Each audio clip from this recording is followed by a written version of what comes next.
Dhaka bank business মের অনুষ্ঠানে সবাইকে আমন্ত্রণ জানাচ্ছে মিস মাহজারিন খান। দর্শক, আজ আমরা আলোচনার বিষয় রেখেছি গ্যাসের মূল্য বৃদ্ধিতে শিল্পের প্রভাব। আর এই বিষয়ে কথা বলার জন্য আমরা দুজন বিশেষ ব্যক্তিকে স্টুডিওতে পেয়েছি। শুরুতেই পরিচয় করে দিচ্ছি একজন বিশিষ্ট ব্যবসায়ী এবং উদ্যোক্তা মোহাম্মদ খোরশেদ আলম, পরিচালক বাংলাদেশ টেক্সটাইল মিলস অ্যাসোসিয়েশন। আমরা আমাদের মাঝে পেয়েছি অধ্যাপক doctor Ejaz Hossain, chemical engineering department, BUET. তিনি দীর্ঘ সময়ে জ্বালানি বিশেষজ্ঞ হিসেবে দায়িত্ব পালন করছেন। আমরা চলে যাচ্ছি আমাদের আজকের অনুষ্ঠানে। আপনাদের দুজনকে স্বাগত আমাদের অনুষ্ঠানে আসার জন্য। আমরা দেখছি যে সাম্প্রতিক সময় শিল্প খাতে একটা বড় ধরনের প্রভাব গ্যাসের মূল্য বৃদ্ধিতে এসেছে এবং ব্যবসায়ীরা ব্যবসা টিকে রাখার জন্য তারা অনেক বেশি স্ট্রাগল করে যাচ্ছে। আমি একজন ব্যবসায়ীকে দিয়ে প্রথমেই কথা বলতে চাই, অনুষ্ঠানটা শুরু করতে চাই। মোহাম্মদ খোরশেদ আলম, আপনি টেক্সটাইল খাতের একজন ব্যবসায়ী এবং দীর্ঘ সময়ে আপনি সফলতার সাথে ব্যবসা করছেন। কিন্তু সাম্প্রতিক সময় আমরা দেখছি যে ব্যবসা টিকিয়ে রাখা বলা হচ্ছে ব্যবসায়ীদের জন্য একটা বড় চ্যালেঞ্জ। আপনি একজন ব্যবসায়ী হিসেবে কি মনে করছেন? ধন্যবাদ আপনাকে আমাকে এখানে সংযুক্ত ডাকার জন্য। দেখেন, প্রতিটা জিনিসেরই একটা প্ল্যানিং পরিকল্পনা থাকে। আপনি যে কোনো জায়গায়, আপনি ঢাকার থেকে বাড়ি যাবেন, আপনি চিন্তা করতেছেন যে আমি এখান থেকে 6 ঘন্টার ভিতরে বাড়ি থেকে পৌঁছবো। আমাদেরও কিন্তু যে টেক্সটাইল খাত বাংলাদেশে আজকে যে উত্থান কোথায় থেকে, আমরা তখন দেখেছি যে বাংলাদেশ গ্যাসে ভাসতেছে এবং শ্রমিক সস্তা। তখনই আমরা ঝাঁপায় পড়লাম যে এই টেক্সটাইল খাতটা আমাদের খুবই দরকার হবে, যেহেতু আমরা এই গার্মেন্টস রপ্তানি বড় মার্কেট হবে আমাদের। এটাকে আমরা ফিডব্যাক দিব, আমরা সুতা দিব, কাপড় দিব, অন্য জিনিস দিয়ে আমরা এটা এক্সপোর্ট করব। বাংলাদেশ এটা অর্থনৈতিক উন্নতি দেশ হিসেবে দাঁড়াবে।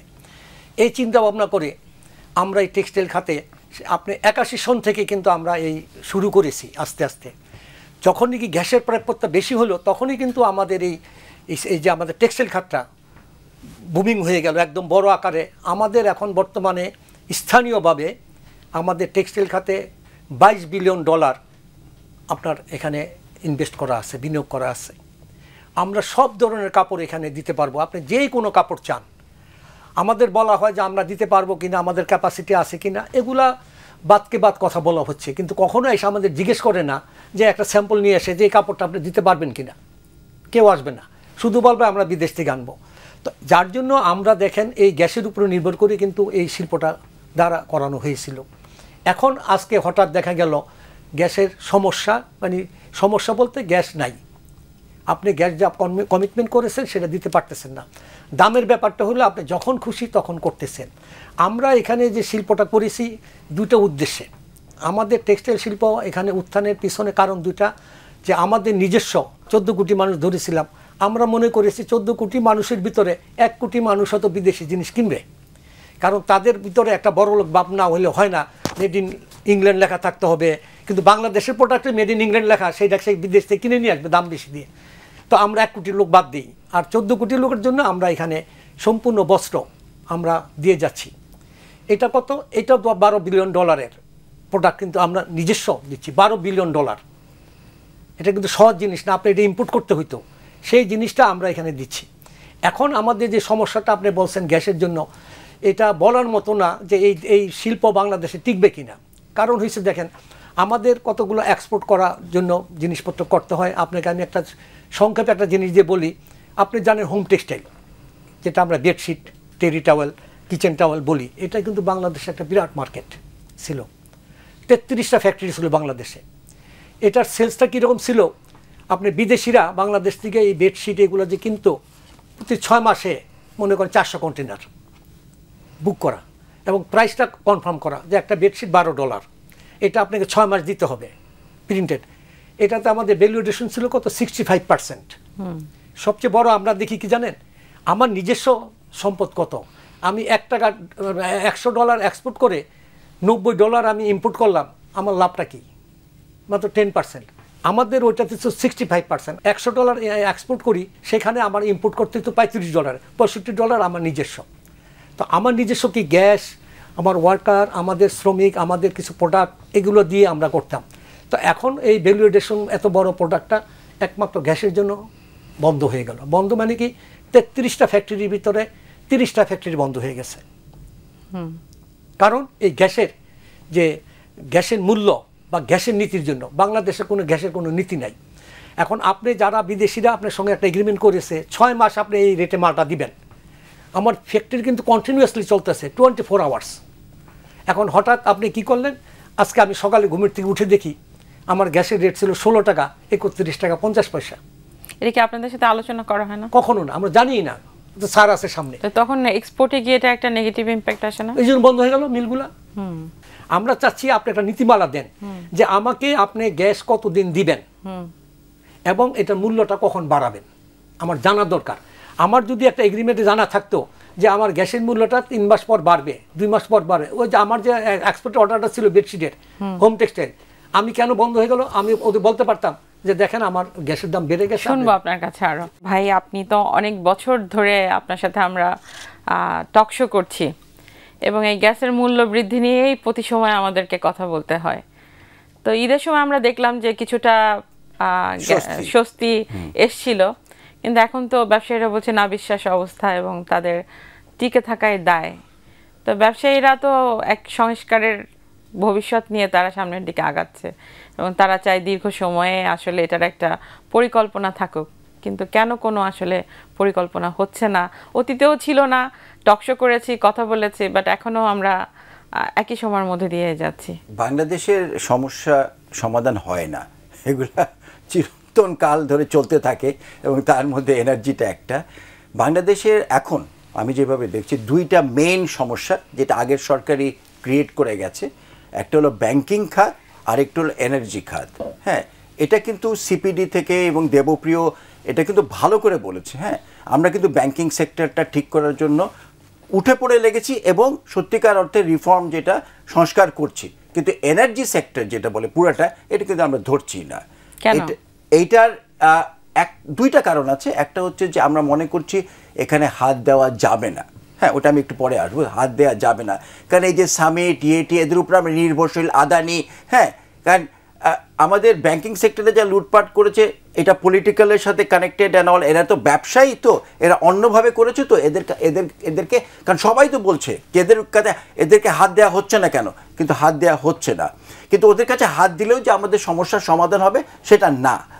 ব্যাংকিং সেক্টরে আপনি যদি ভালো করে দেখেন আমাদের এই মুহূর্তে দেশের সবচেয়ে বড় সংকট কি? ডলারের সাথে আমার এনার্জিটাও কানেক্টেড হয়ে গেছে। আগে ছিল না এতখানি, আমরা বুঝতাম না, এখন কানেক্টেড হয়ে গেছে। ডলার না থাকার কারণে হ্যাঁ আমরা যতটুকু গ্যাস, ওনাদের যে গ্যাস লাগবে, আমরা তো এলএনজির উপরে নির্ভরশীল, আপনি সবাই জানেন, যতটুকু এলএনজি ওনারা আনতে পারেন এর বেশি আনতে পারবে না, কারণ আমাদের এফএসআরইউ নাই, অতটুকু ইম্পোর্ট হচ্ছে না। কেন? কারণ টাকা থাকলে, টাকাও নাই, ধরলাম টাকা আছে, কিন্তু টাকা নিয়ে গেল তাদেরকে ডলার দিচ্ছে না। পেট্রোবাংলা যদি যায় কিনতে নাই। হ্যাঁ, মানে মেপে ঝেপে টাকা দিয়ে ডলার দিয়ে ঠিক কতটুক দিয়ে ক্রাইসিস ম্যানেজ করা যাবে অতটুক এলএনজি ইম্পোর্ট হচ্ছে। আমি ডলারের সংকট বললাম কেন? ডলারের সংকট যদি বলি, আমাদের দেশে মূল ডলারটা দুইটা সোর্স থেকে আসে। একটা হলো রেমিটেন্স। হ্যাঁ, আমাদের ভাই বোনরা বিদেশে গিয়ে চাকরি করে কষ্ট করে তারা একটা টাকা পাঠায়। আরেকটা হচ্ছে আমাদেরই ভাই বোনরা এখানে চাকরি করে এক্সপোর্ট ওরিয়েন্টেড ইন্ডাস্ট্রিগুলোকে বাঁচায় রেখেছে।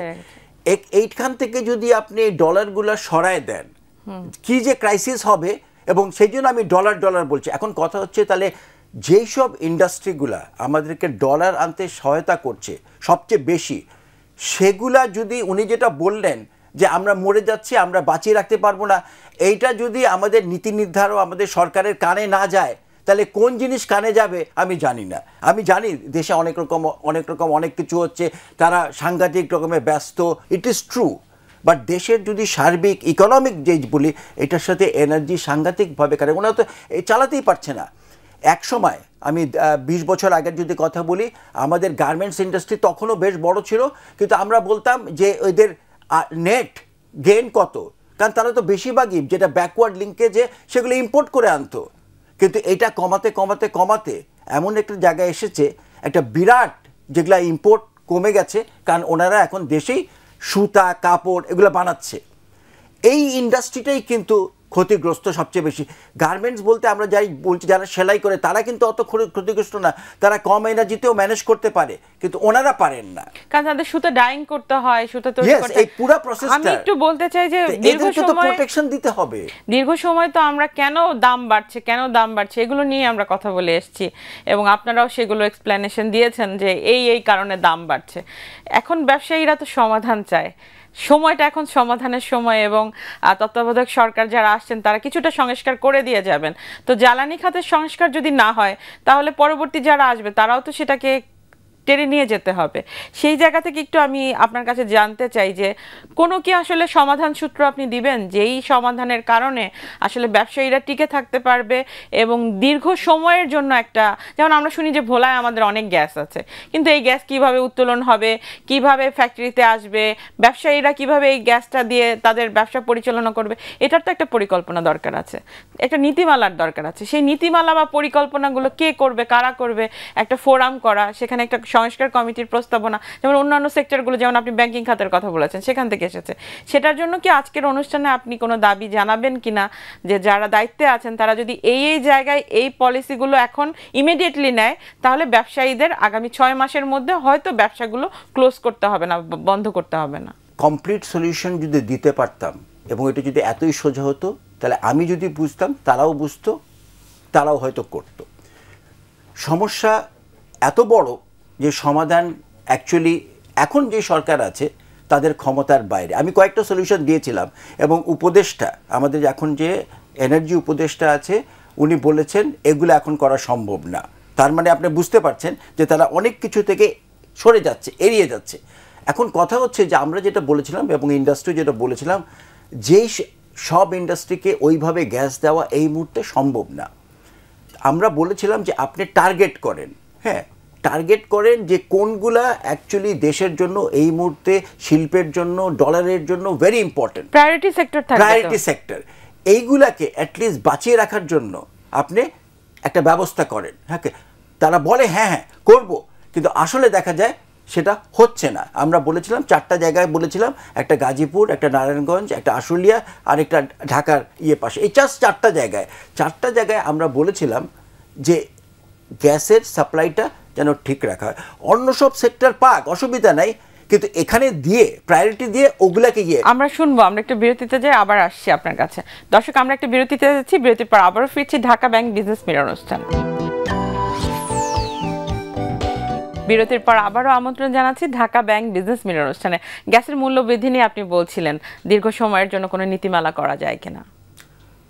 নীতিমালা করা যায়, করার প্রচেষ্টা কিছুটা হয়েছেও, কিন্তু আমরা যেগুলো জিনিস করতে পারতাম, হ্যাঁ, সেগুলা থেকে দূরে সরে আমরা ভেবেছি অন্যভাবে প্রবলেমটা সলভ হয়ে যাবে। আমরা যখন এলএনজি ইম্পোর্টটা আরম্ভ করলাম, তখন যারা ইম্পোর্টটা আরম্ভ করেছে, এখানে অবশ্য শিল্প উদ্যোক্তারাও কিছু দোষ আছে, তাদেরও তো বলা উচিত ছিল এটা আমরা অ্যাফোর্ড করতে পারবো না, এটা কি করছেন। হ্যাঁ, তো কথা হচ্ছে যে যেই দিন আরম্ভ করলো সেই দিন আমরা কি করলাম, আমাদের নিজস্ব গ্যাস উত্তোলনের যে চেষ্টাটা, ওইটা মোটামুটি স্থগিত করে দিলাম। ইট ওয়াজ এ কমপ্লিট অ্যাবসলিউট, মানে আমাদের বলবো একটা সুইসাইডাল একটা ইয়ে। তারপরে এখন কিন্তু গত সরকার থেকে আরম্ভ করে এখন ওনারা বলেছেন 50টা ড্রিলিং করছি, 100টা ড্রিলিং করব, কিন্তু দেখেন এখানে 7 মাস হয়ে গেছে, তার 5 মাস আগেই কিন্তু এটা আরম্ভ হয়েছিল। এই প্রোগ্রামটা আগের সরকারই দিয়ে গেছে যে আমরা হ্যাঁ এখন থেকে এক্সপ্লোশন করব, কিন্তু কি হলো এই পিরিয়ডে আমরা দেখলাম আমাদের গ্যাসের যে প্রোডাকশন ডোমেস্টিক 2000 থেকে নেমে আমাদের 1750 এখন আমাদের দেশের নিজের ফিল্ড থেকে মাত্র 1750 MMCFD গ্যাস প্রডিউস হচ্ছে। এটা যে কি ভয়াবহ একটা চিত্র, এটা আমি সাধারণ লোককে হয়তো বোঝাতে পারছি না, কারণ সাধারণ লোক বুঝলে তারা বলতে একটা হইচই করে, অনেক কিছু নিয়ে আমরা হইচই করি, এগুলো নিয়ে হইচই, কিন্তু হইচই করে লাভটা কী হবে, এইটাই তো হয়েছে। তার মানে আমাদেরকে গ্যাস এক্সপ্লোরেশনের জন্য স্থলে, গভীর ইয়েতে, সমুদ্রে, সবখানে যা করণীয় আমাদের করা দরকার, কিন্তু আমরা কি এটা করছি? আমরা নবায়নযোগ্য বিদ্যুৎকে ওই জায়গায় ফেলে রেখেছি, যদিও আমরা জানি যে প্রফেসর ইউনুসের এটা বিরাট কমিটমেন্ট নবায়নযোগ্য বিদ্যুতে, কথাই হচ্ছে। আমরা শুনবো আরো।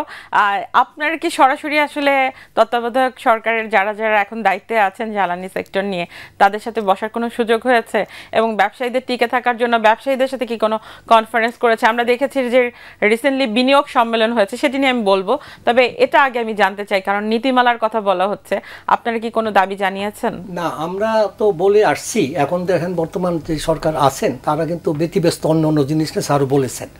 ওনাদের সঙ্গে সময় পাওয়া, কথা বলা খুব মানে সময় সাপেক্ষ ব্যাপার।